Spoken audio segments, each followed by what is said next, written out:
नमस्कार दोस्तों, PGS news में आपका स्वागत है। पीजीएस न्यूज हर रोज लाता है हरियाणा से जुड़ा पूरे दिन का पूरा अपडेट। तो बिना समय गवाए जान लेते हैं। पहले जानते हैं मौसम का हाल। दोस्तों, आज हरियाणा में पूरे प्रदेश में बारिश बताई गई है। अम्बाला, फतेहाबाद, महेंद्रगढ़, जींद और चरखी दादरी में बारिश हुई। इन जिलों में सुबह से हल्की से लेकर मध्यम बारिश हो रही है। मौसम विभाग ने दोपहर 1 बजे तक हिसार, फतेहाबाद, पानीपत, करनाल, यमुनानगर, जींद, कैथल, सिरसा, कुरुक्षेत्र, अम्बाला में बारिश का अलर्ट जारी किया हुआ है। वहीं प्रदेश में अगले 4 दिन तक बारिश होने का अनुमान है। मौसम विभाग के अनुसार 5 अगस्त तक मानसून एक्टिवेट रहेगा। इससे पहले गुरुवार को हिसार, गुरुग्राम, पानीपत, फरीदाबाद और सोनीपत में तेज बारिश हुई। दोस्तों, आगे समाचारों में हरियाणा में सीएम नायब सिंह सैनी की अगुवाई में हुई कैबिनेट की मीटिंग में फैसला लिया गया कि विधानसभा का मानसून सत्र 22 अगस्त से शुरू होगा। यह कितने दिन होगा, इसके बारे में बिजनेस एडवाइजरी कमेटी की मीटिंग में तय किया जाएगा।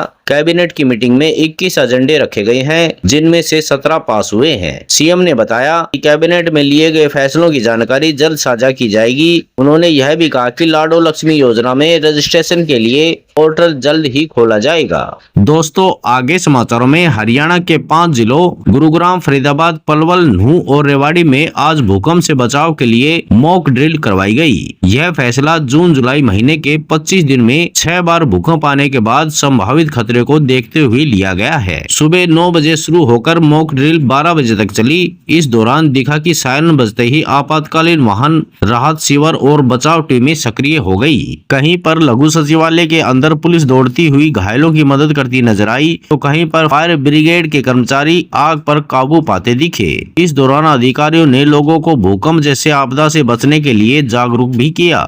दोस्तों, आगे समाचारों में हरियाणा के हिसार में सीआईए स्टाफ ने हरियाणा में एचटीईटी परीक्षा में फर्जीवाड़े का बड़ा खुलासा किया है। सीआईए ने फर्जी दस्तावेज के माध्यम से परीक्षा दिलाने वाले गिरोह का परीक्षा में बैठने से पहले ही उन्हें पकड़ लिया। पुलिस ने इस मामले में गिरोह के सरगना सहित 5 आरोपियों को गिरफ्तार किया गया है, जिनमें से एक के पास से फर्जी आधार कार्ड भी बरामद किया है, जिसमें उसका नाम सिकंदर जबकि फोटो सुखबीर का लगा हुआ है। पुलिस जाँच में सामने आया कि फर्जी परीक्षार्थी मॉडल संस्कृति स्कूल में एचटीईटी की परीक्षा देने वाले थे, लेकिन इससे पहले ही पुलिस को भनक लग गई और पुलिस ने इन्हें पकड़ लिया।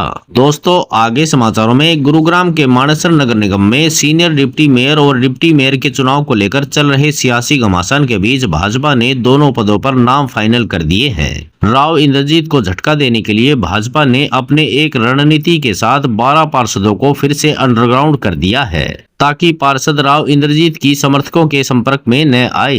दोस्तों, आगे समाचारों में हरियाणा के फेमस यूट्यूबर अरमान मलिक की पत्नी पायल मलिक अब संतों की शरण में पहुंच गई है। मां काली के वेश में वीडियो बनाने के विवाद के बाद उन्होंने उत्तराखंड के हरिद्वार में जाकर निरंजी अखाड़े के आचार्य महामंडलेश्वर कैलासानंद गिरी से मिलकर माफी मांगी और पूजा पाठ की। पायल मलिक हाल ही में पटियाला और मोहाली के काली माता मंदिर में भी माफी मांग चुकी हैं। धार्मिक संगठनों के दबाव और सोशल मीडिया ट्रोलिंग के बाद उन्होंने 7 दिन तक मंदिर की सफाई और सेवा कर अपनी गलती स्वीकार की। इस दौरान उनके पति अरमान मलिक और परिवार के सदस्य हर वक्त उनके साथ रहे।